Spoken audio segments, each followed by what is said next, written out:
Hello and welcome back to the KLRS Rugby Podcast because this time I'm joined by an expert panel of debutantes to look back on the fortunes of the four provinces in the pool stages of the Investec Champions Cup and EPCR Challenge Cup. With a combined winning rate of 11 from 16, all four provinces will be playing knockout rugby come April, split across two competitions and ironically two countries. Joining me for the first time, we have Munster fan Danny O'Brien, Ulster fan Clare Malloy, and Leinster fan Hugo Gordon. Folks, it's great to have you all on. Where's the mood at the moment as we read through the round of 16 fixtures? I'll start with yourself, Hugo. Yeah, I mean, all things considered, I'm pretty happy. It's hard not to be too happy after another undefeated pool stage. Obviously, kind of there have been issues with aspects of Leinster's play. The lineout has been not great, and the attack has kind of been stuttering a little bit. And if you'd asked me 10 minutes into the game yesterday, I probably would have been in a slightly worse mood than I am now. But it's top two seeding. It's been all, the defense has been very, very good. And actually the way it looks like things are settling up, and we'll need to wait until on sale is quite done and dusted before we know for sure. But it looks like we're going to get a potential route to the final that avoids having to play Bordeaux or Toulouse or La Rochelle again until the final itself. And kind of given that I think is key to any team survival in this tournament, just avoiding Bordeaux and Toulouse in particular for as long as possible. It's hard to be too unhappy with where things have ended up. Definitely things to work on. If we play against Toulouse or whoever the way we did, for example, in the first 10 minutes against Bath, or the way we did for large stretches against Claremont, we're going to get our heads kicked in. But broadly, you kind of there's still some time to work on those things, and hopefully we'll be in a good position before we have to deal with it. Yeah, no, absolutely. And we was going to do Leinster first, but as you kind of reminded me there, we don't know exactly who they're playing yet. So I might skip past them. But Danny, I'll come to you first because there is two sides of this draw. There is the top heavy side with Bordeaux, Toulouse, La Rochelle, Munster. And then there's the other side where Leinster look to have a clear path. They'll have Northampton, the mighty cast, and Glasgow in their wake. But I have to start by asking you, like I would ask any other Munster fan tonight, have you booked La Rochelle? Book to get to La Rochelle. There's a good chance for that. But booking a stay, yeah, ticket in the stadium. Yeah, good luck with that, lads. No, it's I suppose like they're I even going through the game yesterday. There was just it's kind of frustration more than anything else. I just kind of they did have the opportunity there. It wasn't as bad as the last time we played the Saints as well over there as well. That game kind of we were never really in it. This one we were in it. We had the opportunity there, but it just kind of what that the sin bin was the crucial period. I remember it was just about to hit half time, and I said if we could just get to half time and just get through the sin bin without conceding scores, but we did, and that's kind of since from that point on they were playing catch up. And like, granted, it did turn into one of those kind of classic European like it was a back and forth Titanic European clash as well. And it's I think this weekend as well, what we really seen with some of the shock results is this is what Europe can be at its best. And you're kind of hoping I hear discussion that there could be another change in the format. And I'm just like, for the love of God, can we just pick a format and just stick with it because it's getting annoying. But like this weekend and last weekend as well with the shock results kind of proves Europe isn't dead yet. And like even the fact that we're how many games are hinging, or how many of the last 16 ties are hinging on one bloody match this evening, it kind of shows you as well just how many teams are still involved. Yeah, no, it's incredible. And look, anytime someone says to me, can we stop changing the format? I just go, you know what? That should have been said 10 years ago. Yep. Like that's just the reality of it. Our third and final debutant that's with us tonight is of course Claire to talk about all things Ulster. Fortunately, we don't have a Connacht representative tonight, but as top seeds, we may have to add them into the order later on as the show goes on. But Claire, Ulster get one win from four, starts poorly, but big win over Exeter and now a trip to Bordeaux if anyone fancies it. There's worse situations to be in, I can imagine. I hear the wine's good. The wine is good. We'll take the silver lining. We'll take the wine. Copious amounts of wine, I think, is going to be needed whenever we head over. But do you know what? They started per, I think, is probably putting it in the nicest way possible. Ended up relatively okay. Didn't end up okay in the they end up playing Bordeaux now away. So we're back to square one where we started off again, which, I mean, it's not ideal. But hopefully, do you know what? Ulster have such a young team coming up through. So you're sort of half hoping that it's putting the seeds down for future instead of maybe now. I mean, if you had said to me a couple of hours ago that Ulster will be still in the Champions Cup, I would have kind of argued with you and says, nah, we'll be down the Challenge Cup, we'll be grand, we'll be happy in there. But no, as you said, it's wide open. It's the whole European is massively open. Nobody knows. It hinges on one result, and you get it, you don't. And I mean, Bordeaux smashed thing today, so you're kind of like, oh well, okay, we'll take it. As sad as it is, but we'll take it. Yeah, look, if Bordeaux and Toulouse keep racking up 80 and 66 points respectively, we may as well just call the whole thing to a halt. But that's not why we're here tonight, because we've discussed all 4 provinces, all winning reason, all 16 games. But for anyone who didn't see it, I did do a recap of the first 2 rounds, where things were a little bit more pessimistic. I think they're more optimistic now, it's fair to say. And just as I said, because this Sail Too Long game is still going, I will start with Munster instead. Danny, some people say it's a fix, some people say it's a conspiracy. It's a chance to talk about Ron O'Gara, whatever it might be, I don't know. But for Munster fans, today must be a very strange one, because if you're like me, you've booked the trip, you're excited. But yesterday is probably one of the hardest European losses Munster have had in a long time, because that game was there for them, and it was there for them with the clock in the red as well. And just this time, Northampton didn't get Munstered like so many teams have before. Yeah, oh no, that's it. Like, it's Crowley's break near the end. Yeah, I was standing for most of that, and let's just say at full time, a couple of phrases were said that probably shouldn't say on this podcast anyway. But like, Same. it really, like, it was one of those. But it shows, like, kind of whenever Northampton and whenever Saints and Munster play each other now, there just seems to be just a classic game. You're almost guaranteed to be at home or away. So like, the frustrating thing as well going like with that game is we know what Northampton are going to do. They have absolutely terrific attacking plays. Their strike running off of their first phase is top notch as well. We knew this was going to happen, and yet they still scored 1 or 2 tries where you're looking at it going, it's like World Cup quarterfinal, New Zealand scoring off line-out try, where you're wanting to really throw something at the TV for. You knew this was going to happen, lads, and you still couldn't stop it. That's where the frustration is there. But like, I mean, first 25 minutes, I was like, we're getting absolutely schooled here. Like, the Saints looked like they were going to go through us, no problem. But then the big momentum changed, the score from Nash. And again, I saw Zebo saying, just give Nash the ball. Proved that up to the point where he went off injured. He was absolutely stellar for Munster from that perspective. We got some really good tries as well, just from, like, again, Murray yesterday was pretty goddamn good as well. He was central to everything that Munster did well. I saw you tweet earlier. That was fun to hear the discussion around that. But like, he was central to it. Like, that kick, that changed the momentum utterly. From there, Munster were doing pretty well up till the sin bin. But as I mentioned at the start, the sin bin period, that's the one that really, that's where the game turned. With the Saints, the amount of points they got off of it, Munster were playing catch up then. But and you could see as well, like, Crowley, I mean, for him to play as well as he did, like, he was obviously injured towards the end. You could see whenever penalties were being given that if they're going for touch, it was someone else who was going to be kicking them. Scannell could have done a little better off the left foot, being honest, but they just kept in there. They did what Munster are renowned for doing. They managed to nearly get over the line. They managed to stay in the game. And again, like, the break Crowley made at near the end as well. Not only that, but his conversion from the sideline, when you factor in kind of everything that, like, he was, again, that late in the game, Hugo, as you'd know, with when La Rochelle playing Leinster, I remember when he was lining up when Hastoy was lining up, and he said he's not even going to reach the post with this because he was so crippled from the hit that Ringrose gave him, and kind of for Crowley to be able to do that, but then to nearly drag Munster over the line as well. Like, that's where the frustration is. There was that opportunity for them to get a win that not only would have given them a better seeding, it would have given them potentially also that home tie, that extra revenue that would have generated, be it Thomond or it would have started probably a more annoying debate of let's have the game in Cork, and you're going, just God, maybe it's not such a bad thing. Said like a true Limerick man, Danny. I'm from Tips, so I'm neutral. Oh, apologies. I just think I mean, granted, that discussion would have been annoying, but like you've said, now that we know it's La Rochelle, I probably won't be listening to too much of the Irish media for the next couple of weeks, because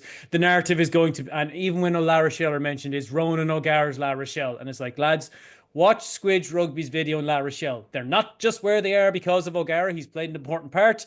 He's not the only reason though, but yes, La Rochelle with that stadium, with that pack, and how they nearly bet Leinster last week with the players they were missing. I'm just going, yeah, in terms of away fixtures, the only one that's worse is Toulouse, Bordeaux, and potentially Leinster. But aside from that, La Rochelle it's the away fixture from hell, because they're like where Munster were in 2008. They just have that buy-in in the local area. They have the atmosphere there as well.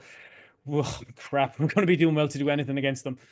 Yeah, and look, it's going to be a game that's going to be super decided in terms of the power game. I think that's going to be massive. You look at Antonio, Skelton, Reda Wardy, like, look, it's going to be Stephen Archer on down by the port and all that. And prime summertime Stephen Archer is all well and good, but like, it's going to be a big pack he's going to be going up against. And Munster are going to be so reliant on injuries. But the thing is, whereas in the Saracens game, I think it's fair to say Munster looked really good. And maybe if they had a fully fit squad, they win that game by more, potentially.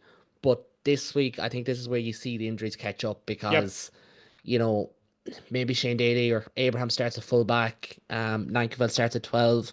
Klein is probably in there. You know, O'Mahony probably could go further than he did. Like, he was out on his feet after about 40 minutes.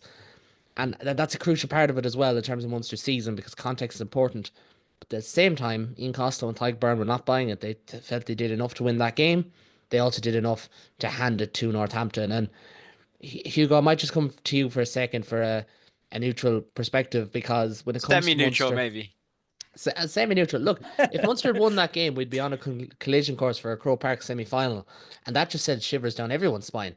That would have been terrific. I would have loved that. And I thought Munster were very good, yes. And I think that is the frustration, that actually there were moments there where it looked like Munster would do it. I think it was the best performance. Certainly there were aspects of that game yesterday. It was probably the best Munster have played all season at times. Crowley was excellent. I thought Calvin Nash was probably his best game of the season, particularly in that first half. I thought it was great to see Kilgallen back. And, you know, having him back, you wonder, you know, there's a few players that Munster have been missing for most of this season. And you just, you know, if some of those players can start to come back, I think La Rochelle is probably, you know, as I said, it's a nightmare away draw in some respects. It's such a difficult place to go. But you know, and it would have been good fun. It would have been a Croke Park rematch in the semi-final would have been excellent. But I think as defeats go, on the one hand, yes, it's a gut punch when a kind of game slips away from you late like that. On the other hand, I think as defeats go, it's a morale boosting one. It shows that there is, you know, there's a level there that Munster hit that they haven't necessarily been hitting much over the course of this season. And I actually think, you know, from an Ireland perspective, that's nice to see a couple of weeks out from the Six Nations. I think there's a few players in there. You know, I think Jack Crowley the last couple of weeks, there has been a bit of a statement from him. I think there's an energy that gives going into the Six Nations that from an Irish perspective is good to see.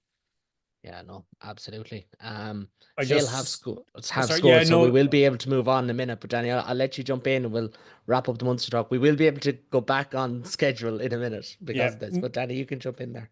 Yeah, I know you even mentioned the Sale one there. It's like somebody said they get a bonus point win, your reward away to Toulouse. Brilliant. So Honestly, I think that's what Leicester did today. I think they made a business decision. They decided if we get hammered, we're going up the road to Glasgow. If we get any sort of result, we're going to La Rochelle. And Michael Cheika, well, I don't think he'd ever allow conceding 40, never mind conceding 80. Claire, just to wrap things up on Munster, like the highest third seed, you could very easily see Munster having won 4 from 4 in this pool, considering both of their losses were, a combined 4 points. But as the two lads have said, yes, there's context, but it is still disappointing that they left their best rugby to last, but against the best team and didn't have enough, and ultimately just shot themselves in the foot too many times in this pool. Yeah, you wonder, they have left it sort of too little too late to really put their foot down, put their stamper down at the start of the Champions Cup, the pool stages. But do you know what? Munster's the kind of team that they're not down until they're properly down. They're the kind of team that, you know, you give them an inch, they're going to come back fighting with 10 in Forsyth with you, you know, and going to La Rochelle, it's it is what it is. It's one of those spicy ones. I think that's the kind of, it has near enough the matches that Munster are up for more than it is the ones necessarily that they are down for that they should win, and it'll be easy pickings for them and a nice wee home advantage and everything. But do you know what? I wouldn't put it past Munster to do something unbelievable when they're over there. Yeah. Well, I think the first unbelievable thing they've done is that there is going to be a sea of red there. It does not matter if there's only 1,000 tickets. I'm speaking to people this evening, and it's just, where do we fly to? How do we get the train? Like, where do we go? And like, I think that is the thing that I think you touched on, Danny. That's what European Cup rugby is all about, and we can have a debate another day about South African teams and the URC, or maybe the URC joined with the Prem, or different formats or whatever. But that is kind of what European rugby is all about. And we've seen a great Bath crowd in Dublin at the weekend. We've seen I seen multiple Saracens fans in Limerick the last day, which is surprising because Saracens have a very small it's a fan rare base. sighting. Yeah, but very, very exciting. Like, I'm sure there'll be plenty of Ulster fans traveling over to Bordeaux as well. Like, that's what we want to see. But again, that's probably bigger picture, and we've a lot of games to touch on. Hugo, we can safely move on to Leinster now, I think it's fair to say, because Sale are 33-7 up with 2 minutes left. It would take something quite extraordinary for it not to be Leinster against Harlequins in Croke Park. Look, we won't make any jokes about a London team coming to Croke Park and all that, but for Leinster, 4 from 4, 18 points.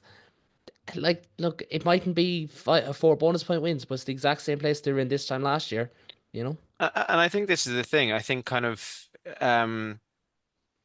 I think sometimes there is a almost, and again, kind of hard to avoid, but the context of kind of Leinster not quite getting over the line in this tournament in the last few years. But this is now, I think you'd have to go back to 2018, the last time Leinster last lost a pool game.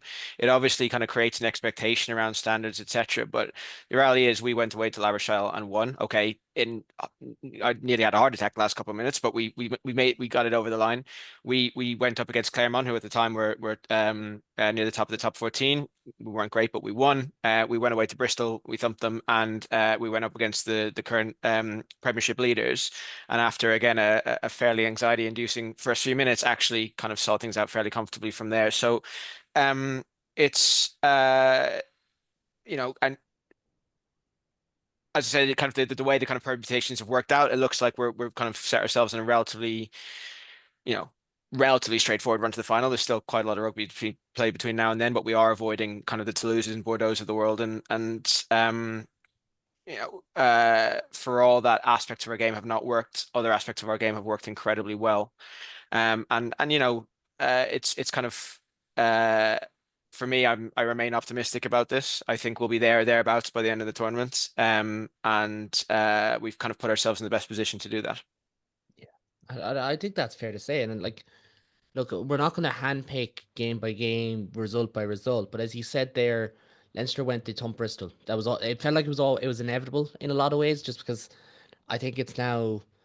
I think 2016 was the last time Leinster lost to a Premiership team not named Saracens. Like, it's a long time, and look, that's probably as much about Saracens as about Leinster as well. The Bath game was a strange one. I didn't get to see it all, but certainly a kind of a strange game is the vibe that a lot of people were giving off. Obviously, the La Rochelle game was a cracker, and Clare, I think we can't we can't beat Leinster with both sides of the stick here. We can't say they have it too easy in the pools and also say they're not beating everyone convincingly. They haven't been convincing, but they have been good enough, and I think they've shown in these last 2 games in particular they are definitely one of the title contenders. Oh yeah. I think everyone always thinks, you think Leinster, you think Ireland. It's sort of, the two go hand in hand. I think a lot of people think straight off the bat, once you put a strong Leinster team out, that's it. You're looking at 40, 50 plus points on teams. But look at the La Rochelle score. What was it? 2-3, something like that. And sort of they are close. Especially with the French teams, it's tight going with them. But do you know what?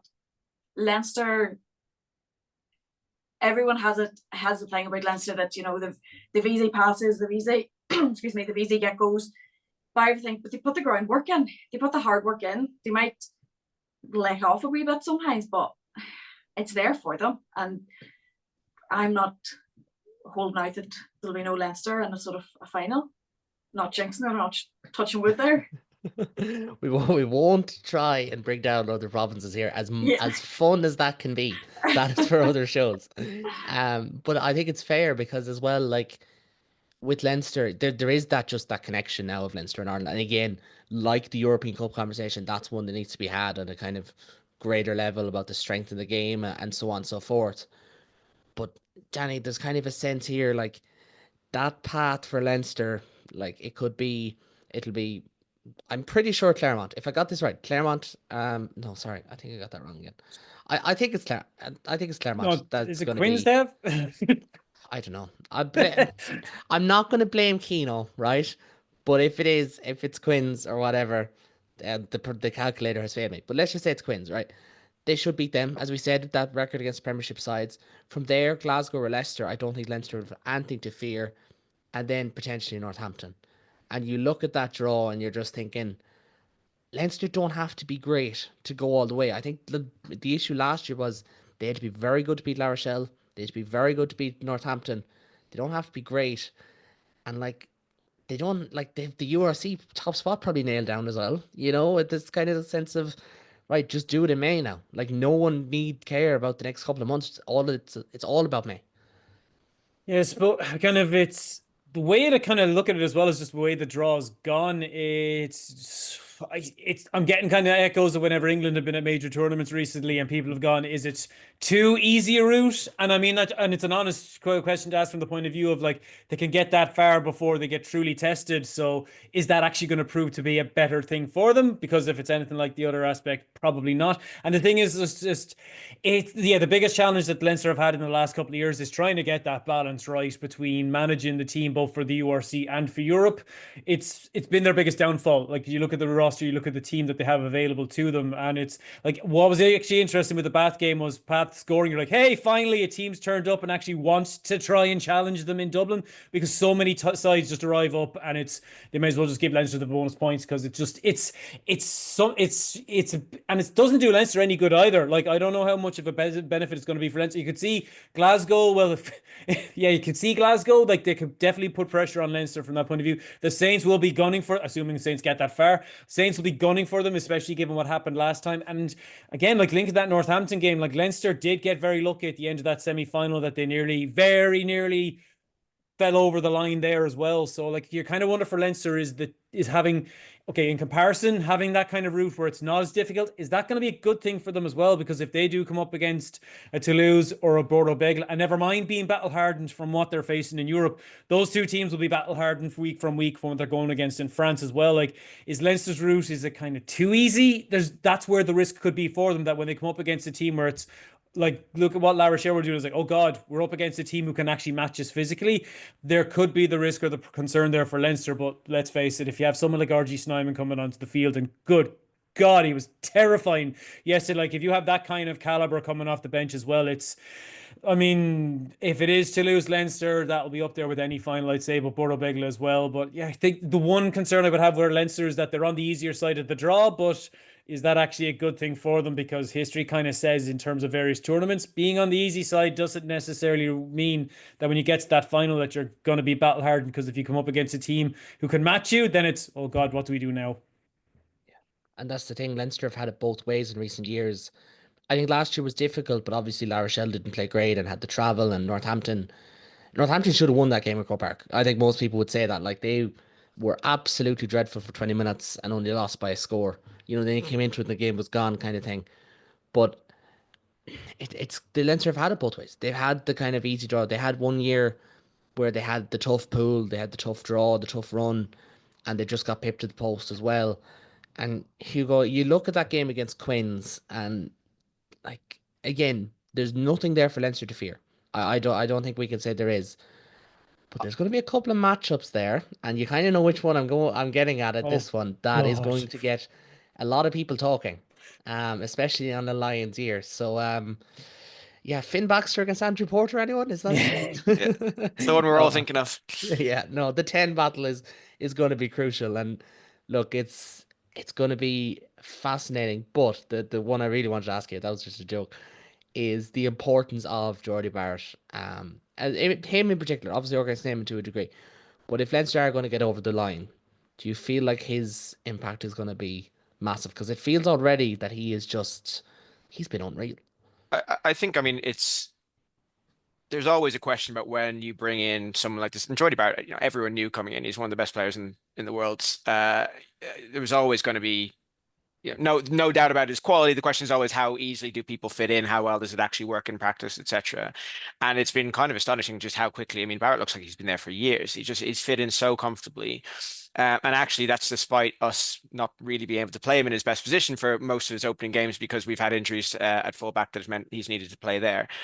I think the one thing for me with Barrett, and it's partly why I thought I actually kind of was a little bit when it was announced, kind of thought it was a slightly strange signing, is that by having him at 12, which is his best position, you then create a question about how you get both Henshaw and Ringrose on the pitch at the same time.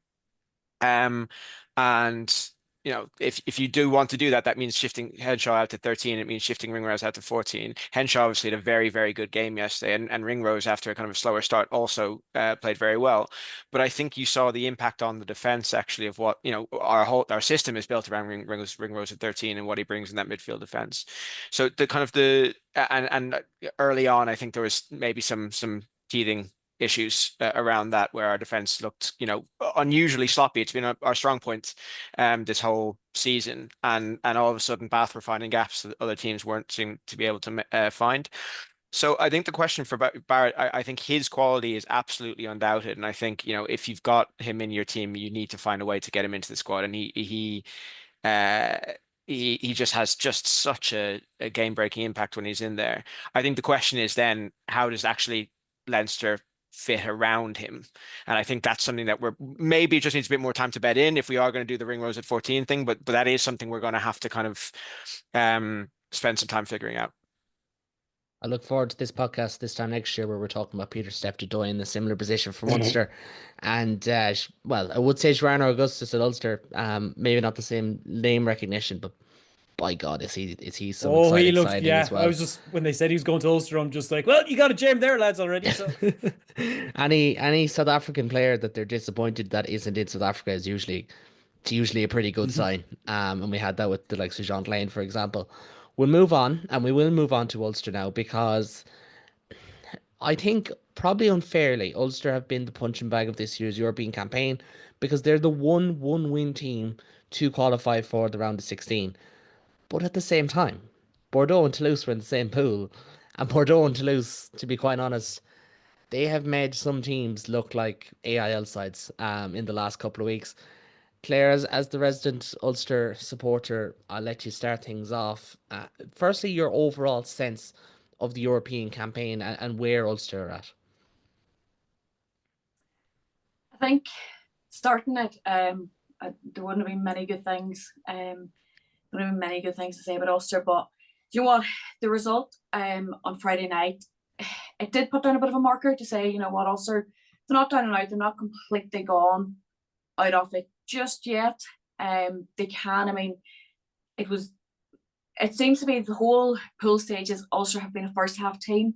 Most of any match they've played, they've either been getting in a draw, been getting in a win at half time, and then they come out and it seems to be 60-minute mark, they just implode in each other.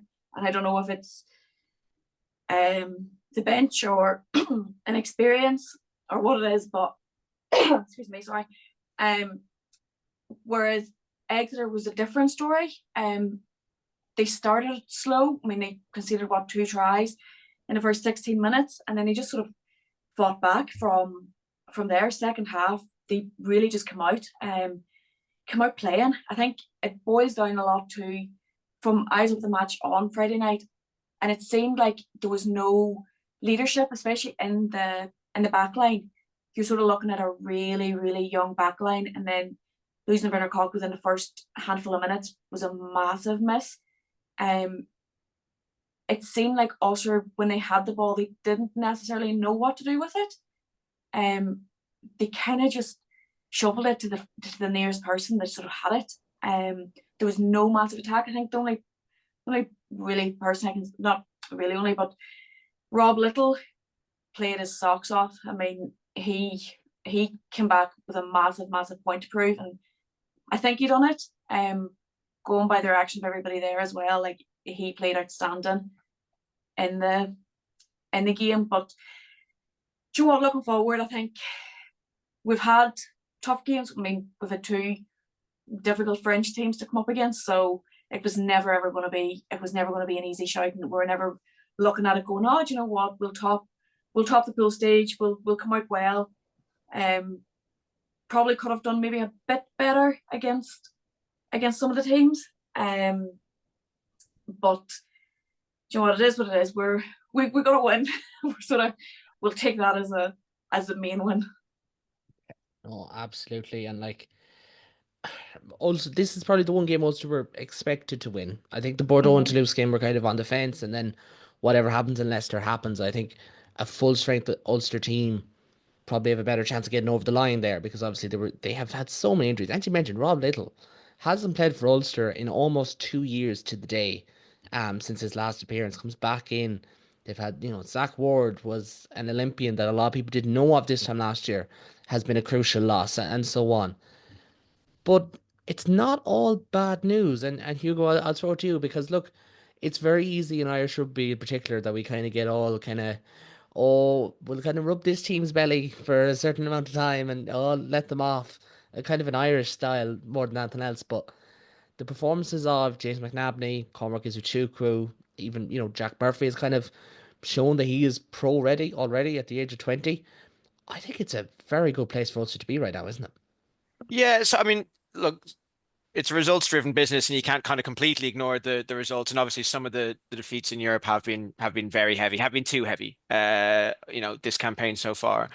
But I'd actually be fairly optimistic on Munster, on Ulster. Not so much this season. I think this kind of combination of injuries and just lack of squad depth due to budget cuts. I think just there aren't the numbers there to make it work this season. I think it's probably going to take some time to fully sort out, but there is an incredible amount of young talent coming through this team. Really exciting players. I mean, Cormac Izuchukwu obviously now in the Ireland squad. You mentioned Jack Murphy, who looks very impressive already. McNabney, the likes of McCann, the likes of Scott Wilson in the front row. And I'm kind of fairly optimistic that come next season things might look a little bit brighter at Ulster. I think just kind of a bit of a kind of perfect storm of things happening at the moment meant that this season was always going to be a challenging one. But all things considered, I wouldn't be too negative on things. And actually, one of the things that I think that is very exciting is, I think the last couple of years has been a bit of a sense that some of the kind of the young talent that had previously emerged and seemed a few years to be coming through the Ulster setup, and seemed like kind of a few players that seemed seemingly on the cusp of the Ireland squad. It never quite happened, and some of those performances fell away. I think there was a wider set of issues around kind of the setup at Ulster that meant that maybe that wasn't fully delivered on. But I think we're starting to see that again. And I think hopefully I hope that kind of that next generation coming through, actually we're going to start to see that kind of click in a way that maybe it didn't the last couple of seasons. Yeah, no, absolutely. And like, Danny, there's, as Hugo said, there's reasons for positivity. There's reasons for kind of, I'm not going to say being forlorn, but certainly, not feeling as happy with proceedings. And look, you can't lose by, what was it, 30 points over in Leicester and kind of call it a fair fight or whatever. But they're not in a bad position. And although it's this European pod and whatever, you do look at the back end Ulster season with their URC fixtures. The Bordeaux game is kind of a free hit. Like, it's very hard to say that Ulster are going to be, given an F grade for their season come May. Oh no, like kind of the Leicester game of the games in the group stages, that's the one I probably would have been most disappointed with for Ulster, because like especially the way the first half went for them as well. And when you saw the final score, you're just going, they had a complete collapse, because it's, even when you think of it with Bordeaux, like they were in that game for close to 50, 60 minutes of that match. And then it obviously, like, it did kind of collapse from there, but Bordeaux can do that. But it's interesting because the extra game was the other way around. That was fairly close up to the 60th minute, and Ulster just blew them away then as well. So and again, like, you need to factor in, if anybody, if Munster had Toulouse away and Bordeaux at home, it would probably be as in a bleak a position as Ulster would have been as well, just because of the caliber of the opposition there as well. So it is a free hit that they're going up against against Bordeaux. But like when you look at like if it had been any other weekend, Ijichoku would be probably player of the weekend in the Champions Cup. Only then Pinot just said, "Hold my beer," and scored 6 bloody tries in one game. Did a new record actually is 6 now. Good Saying grief. that, it sounds like, well, obviously, but the previous record was 5, so it's not as obvious. But a new record for Damien Penaud after last week, where he decided to just how do we explain that assist that he gave last week? Was it just fuck it, I'm not arsed kind Yeah, of? he was taking the piss. And like it even like if anything, the last 2 weekends also illustrates kind of from the Exeter standpoint.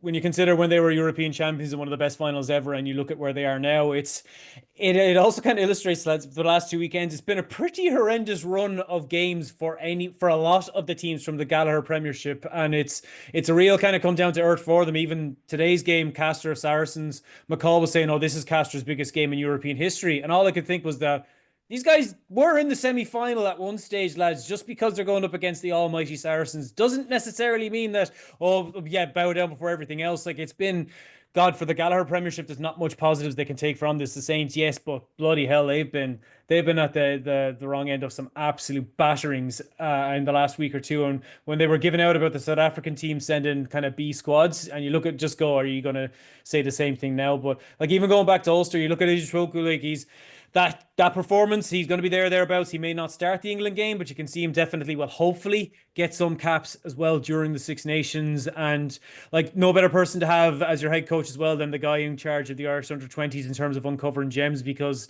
Ulster, there's this tide of young players coming through. I heard at under-18 level, there's nearly more or as many Ulster players as Leinster players in the national setup, which just shows you kind of the talent that's coming through. And it's kind of like just linking it back to Munster. When you consider for about a decade there, Munster had absolutely nothing come through the system, and then a big batch came through. It's kind of similar for Ulster, and just given the financial constraints that most clubs have now, it is that youth, it is those players, those homegrown players coming through.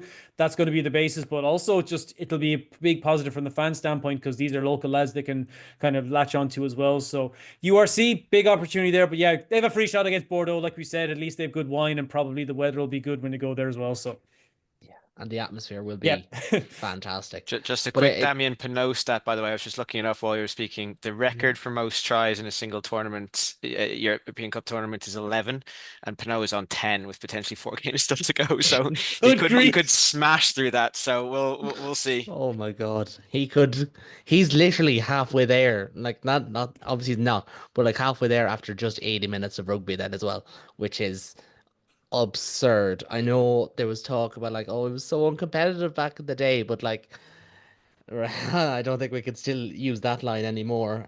Especially that was a good Sharks team they were up against. But it's funny, Danny, because you just maybe to kind of count it there. There's 5 URC teams, 5 Premiership teams, and 6 URC and 6 top 14 teams in the last 16. Now, you would imagine that we'll see at least 7 home wins from those games. I'm not including Munster in that. I'm not, genuinely. I think we'll probably see 7 home wins and those teams going into the quarterfinals, and it'll probably be French heavy then.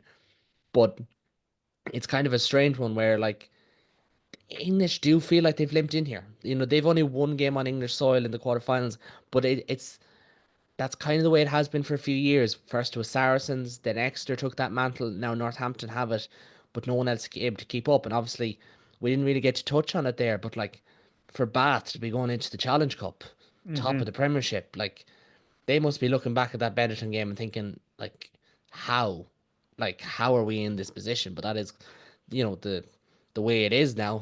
When 4 out of 6 don't get through or do get through, it is kind of on yourself though. Before I move on to Connacht, just a quick overview of the full Champions Cup draw, and it has been amended. I did have it wrong first time around, so apologies for that. So as we said, it is Bordeaux against Ulster, Leinster against Harlequins, Northampton against Claremont, Toulon against Saracens, Toulouse against Sale, Cast against Benetton, Glasgow against Leicester, and of course La Rochelle against Munster. If we're to take the Irish sides out of it, I feel like Glasgow Leicester is the pick of the bunch there. I think that's fair to say. Albeit Glasgow, if they don't get the likes of Tui Pelado back, which is a big one, he was a big loss for them. But we'll move on to Connacht before we wrap things up. So, best of the 4 provinces, 4 wins from 4, a full 20 points. top seed, having beaten Zebra, Perpignan, Leon, and Cardiff. And their reward for that is that they will go and play Cardiff yet again, but this time in Galway. Hugo, I'll let you start things here on this one. I know I am a Galway man, but I will refrain from starting the Connacht conversation. I'll let you go. Yeah, Like, Connacht's URC form has been poor, but you have to give them their dues here. I think one of the frustrating things for me about Connacht's URC form has been that they're better than this. And one of the reasons that they're better than this is because you can see it in Europe. They've been really, really impressed with the Challenge Cup. I know the Challenge Cup is the second tier tournament, but going away to Perpignan and coming away with the win they did was a genuinely impressive result. Thumping Lyon at home was a genuinely impressive result. In particular, I know kind of maybe Cardiff and Zebra maybe not necessarily kind of seen the same level, but Connacht Probably kind of went the way fairly. you'd expect, I suppose. Like the Cardiff game was BT got a bonus point. Like if that happened in the URC, you'd Yeah. expect it, wouldn't it? But I think you still kind of have to do it, and ultimately Connacht kind of managed it fairly comfortably in both. They've looked very assured, and they've set themselves in a very, very good position here for a really serious run at this title. And they've looked very impressive while they've done it. They've been playing some really, really fun rugby. I've really enjoyed watching them in Europe this year, and Europe has not been a happy hunting ground for Connacht for a lot of the last few years. It's not been, some a kind of a tournament. Either tournament has not been somewhere where Connacht's done particularly well, and a lot of the kind of the joys come in the URC. But they just kind of when they really click, they look really assured. And I think one of the disappointing things for them, and one of the things they'll be kind of really looking to work on is, why is that not happening more in the URC? I think they've now got a home field advantage all the way all the way to the final, theoretically. There's some difficult teams that are going to start coming into these brackets down from the Champions Cup. As you say, Bath suddenly now in the Champions Cup, Bulls surely cannot possibly carry on being this bad in Europe. But there's some very, very good teams that are going to end up in there, and that's going to be a challenge. But Connacht may not have a better chance for a long, long time to win some silverware, and I'm very excited to see where they go. And Claire, like I think that's a massive point because the Challenge Cup is an opportunity to win silverware. No matter what you might think of it, it is a massive opportunity. There are loads of Ulster fans who would prefer to be in the Challenge Cup this week, and like I would not blame them because there is an opportunity there. But for Connacht, like they have Cardiff up next, Perpignan or Racing not doing great in top 14, like by their own standards, are likely to, take it easy in that one, but it'll still be a home game. It really does feel like there's a chance here for Connacht, and it's exciting, isn't it? For yourself there. Sorry, I Yeah, forgot to absolutely. say. I think you're grand. Yeah, I think as you said, a lot of Ulster fans. I mean, personally, I'd be really like loving if we were down the or not down the Championship, but away from the Challenge Cup. There's absolutely no reason why Connacht can't take the title in it. There's no doubt in my mind who they can come up against. They can do, as she says, Racing haven't been doing powerful, considering a few years ago they were topping sort of the top 14. Like there was nobody really massively looking near them. So the Connacht will come up against challenges, no doubt. Cardiff will be an interesting one for them. But I think looking at the teams even that have come down from the Challenge or from the Champions Cup into the Challenge Cup, there should be no team that the Connacht will face that they're up against, because as you said, Hugo, Connacht are playing fun rugby at the minute. They're playing expressive rugby. A few years ago, you were sort of laughing at Connacht if you had said they'll top the Challenge Cup table. That wouldn't have really been in anybody's mindset. Whereas now you're looking at it and you're like, yeah, why not? There's absolutely no reason. They're playing very good and very solid rugby, and they have a massively impressive squad coming up as well. Yeah, no, absolutely. And like, Danny, I'll kind of get the ball rolling on predictions by starting with yourself, because the Challenge Cup draw is as follows: Connacht against Cardiff, Montpellier against Gloucester, Edinburgh against the Emirates Lions, Ospreys Scarlets. I think that's game of the round, just because those two teams hate each other. Leon against the Sharks, Bayonne against the Bulls, Poe against Bath, Perpignan against Racing 92. Like, so if Connacht win, it's likely to be Racing followed by Ospreys or Scarlets. Like, you don't want to get too far ahead, right? Absolutely not. but only one of those teams Connacht would fear, especially at home, and I think that's Racing, and that's if they go full strength. If you're to call it now, how far do you see Connacht going? Well, yeah, kind of given the draw they have, they've got a very good chance of making it as far as the semi-finals. I think at the least, like, I mean, and you can really put like a big caveat next to this in terms of all the French teams. Depends on how arsed they are for the tournament. And that's just it's just where they prioritize things as well. But like Racing this year, they've been horrendous. Like, there's a reason that there's been talk of Lancaster leaving and multiple times as well. Having your son at 10 doesn't help either. Like if Well, they were to, Owen Farrell's back at 10, so we could see yeah. Owen Farrell go it. That's the one thing about it. Like again, they can't go every, but again, like Racing are just one of those sides. They're a mystery. They're kind of like they're literally like the PA. They're football equivalent in the city. Spend fortune, do nothing. At least in Europe, like you could see Racing would genuinely be one of the sides who could stop them. But like yeah, kind of realistically for Connacht, it's the semi-finals is a real goal. It's a real focus for them as well. When you mentioned there in terms of games of the round, if the Bulls were to travel with a full squad, I think Bayonne Bulls would be a fantastic game just in terms of the atmosphere there. And like even in terms of just you look at the rest of the teams that are involved in the tournament. If Lyon go full strength, they have a chance. But I think Bayonne, given the way that they've kind of played as well, I think they've got a really good opportunity as well. Perpignan Racing could be a good, fun little tie there. Again, Racing on the road again in France.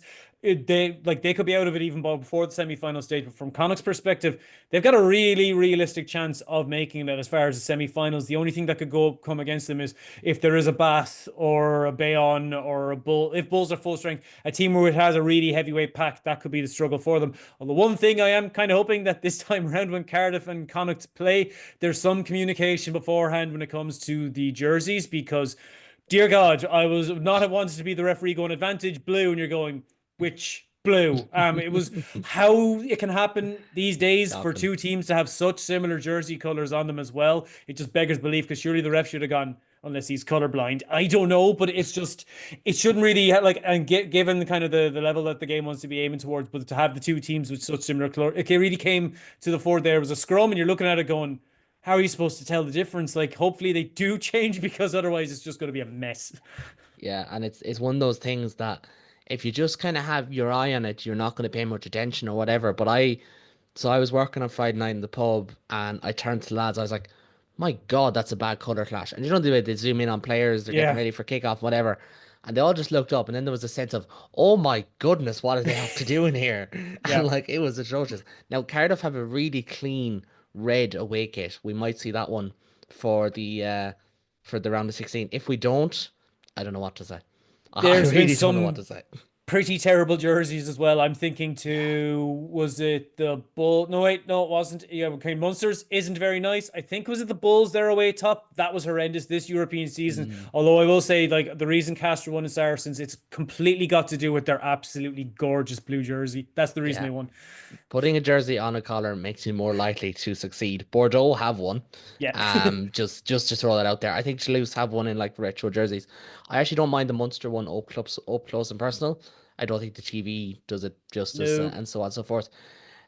Hugo and Claire, I'll let you start things off on Champions Cup predictions. Claire, firstly for Ulster against Bordeaux. Firstly, how do you see that one going? And then how do you kind of see the different fixtures going? Like, who do you see in the final? I think Ulster, they threw the kitchen sink at it. They'll put up a good fight. Being realistic, I'm not expecting to win. I think if Ulster try things and put in more of an attack than they have done this season, try just, as you said, it's a bit of a free hit for them. So there's no reason why they can't just attempt something. If it works, it works. If it doesn't, it doesn't. I mean, there's nothing they have at this point. They've nothing to lose, really. So as much as it pains me to say being an Ulster fan, I can't see them coming home with the win in that match, to be honest. But the rest of it, I think Leinster will take Quins. I can't really see. Well, Quins will put up a good fight, but I think it will be a Leinster win. Toulouse Seal, I think Toulouse will have that. Yeah, just to go back really quickly on Connacht, I did forget a matchup. So if Connacht win, it is Perpignan or Racing. a potential semi-final is not just Osprey Scarlets, but also Leon or the Sharks. Sharks are reigning Challenge Cup winners. If they care, they have the quality. If they don't care, they don't care. Like, it's the Sharks are the biggest example of this rule, like more than any other French team. But Hugo, maybe I should have given you the Challenge Cup one just for the crack. But I think Leinster.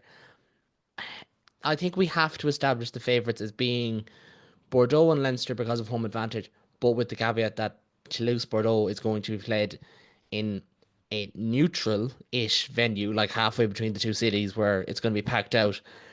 And even at that, you'd probably give Toulouse the edge. So we could be looking at a repeat final, couldn't we? Yeah, I think looking kind of at the way the draws ended up, I think it'll be a Leinster Toulouse final. Obviously a lot can change between now and then. I think if that Bordeaux Toulouse game was in Bordeaux, I think maybe you see something different. But it is some of that kind of home advantage is going to be softened a little bit in a way that for Leinster it won't unless things have changed massively by April or May. I mean, I think like Leinster have not been perfect so far this season by any stretch of the imagination. I think Quinn showed against Bordeaux last year that if they have their day where it all clicks, and this is the same when they won the Premiership a few years ago, they are a team that when it all goes right for them, they just look unplayable. I was at Quins versus Saracens earlier on this season, at a time when Quins were in bad form and Saracens were in very good form, and Quins took them to pieces. So they do have their days and they do have their moments. And if Leinster starts slow, if Leinster have an off day, then that's certainly it's certainly not a foregone conclusion that Leinster will be in the final. But we have been very fortunate with the way the draws ended up. We've got home field advantage all the way to the final, and we don't have to play Bordeaux, Toulouse, or La Rochelle. And I'm including La Rochelle, even though they're maybe not the team they were a couple of years ago, just because I hate playing them. I love it and I hate playing them. It always stresses me out. We've got a relatively straightforward run. Whether that's ultimately to our advantage or disadvantage, obviously, as you say, kind of sometimes it might leave you a little bit undercooked. But I do think it will be a Leinster Toulouse final. I'm hoping this one goes a little bit better than last year's one did. Well, I mean, last year's final was very entertaining. For the neutral, before anyone pulls me And up on that confirm one. that for a non-neutral, it was not entertaining at all, and I hated Yeah, virtually every minute of it. I can't imagine. It's the same way as yesterday. Like I was fully, my goodness, this is one of the great European games we've seen in a long time. And then I'm also like, my goodness, my heart is broken in a way it hasn't been since that weekend in June last year where Munster lost and then Rory McIlroy didn't win the US Open in the same weekend. But enough about my heartache and travails. Um, Danny, actually, really quickly before we go, La Rochelle Munster, what is your hopes and your aims, and who do you see in the final? I think it could go similar to the Saints game last year, where Munster could be in it for the first 40 or 50 minutes. That pack, though, that La Rochelle have is just going to, again, they're one of only three teams who could go toe to toe with Leinster physically. And good God, I nearly got bruised watching that game last weekend.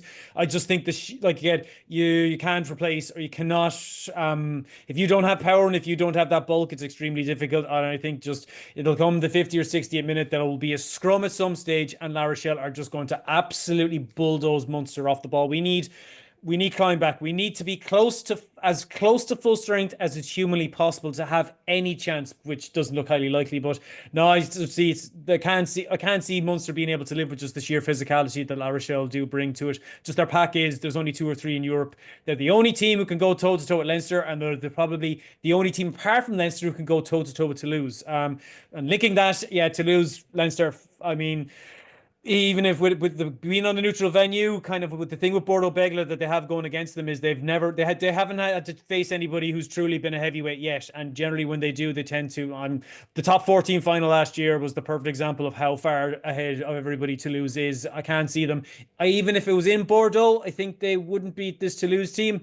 And again, that Toulouse, it's going to be I'd be stunned if it's not Toulouse Leinster again. And again, that'll be a test match level, just given the caliber of both teams. And when you consider Ange Capuzzo, he generally doesn't start for Toulouse, and when you see what he did today, I mean, good grief. And even last year's final, Toulouse having to make a late change at centre, they just bring on an Argentine international who could have been man of the match. Like, that's the caliber Leinster and Toulouse, when they clash, it's in terms of just depth. We have a key player missing. Doesn't matter. We have an international. We have a key player missing. We can bring on an international.